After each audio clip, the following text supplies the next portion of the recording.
Isang kay gandang umaga na naman mga ka-Gen-Z Moms. So eto na nga po.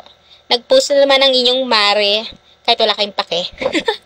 Anyway, naglalakad na nga kami ng ate ko at ang kanyang anak papunta sa bus, pasakay ng Santa Cruz, Laguna. Nandito kami sa Alabang Terminal Bus. Anyway, habang naantay namin ang kasama namin na namimili pa sa Alabang Market.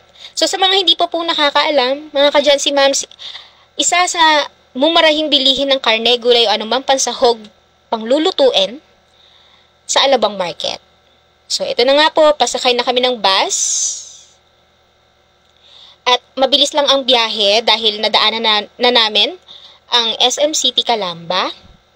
At ito yung gustong-gusto ko sa biyahe, yung nakikita ko yung magagandang tanawin sa province. Yung simoy pa nga lang ng hangin nakaka-refresh na, diba? Sino nakaka-relate dyan?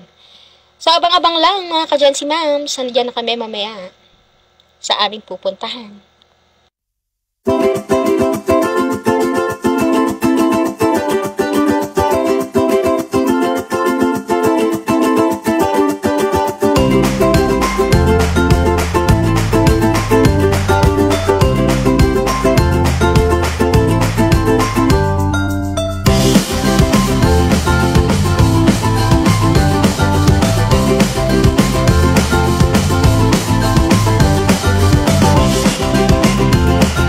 So, ito na nga, nakarating na kami sa aming pupuntahan.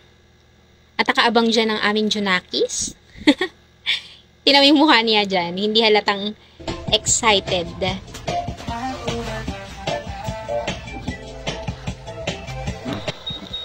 So, ayan, habang nagtatampisaw na nga sila sa katirikan ng araw, maya-maya rin ay nagyaya ang aking Junakis kasama ang aking pamangkin habang nagbabike papunta sa paborito niyang lugar. Araw-araw niya itong pinupuntahan na, mga ka-Gen-Z Moms. So, kinagabihan din, may hindi kami inaasahang bisita. After decades, ay pumunta sila. So, ayan, may cute na rin silang anak. Napaka-bibo. Talagang nagmula sa amin papunta dyan sa Bayside, ay naglakad lang. So, kinabukasan, nagready kami pupuntahan naming resort.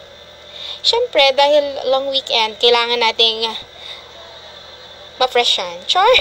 Ayan, papunta kami sa resort. So, abang-abang lang sa party. Mga ka-Gen-Z Moms. Bye!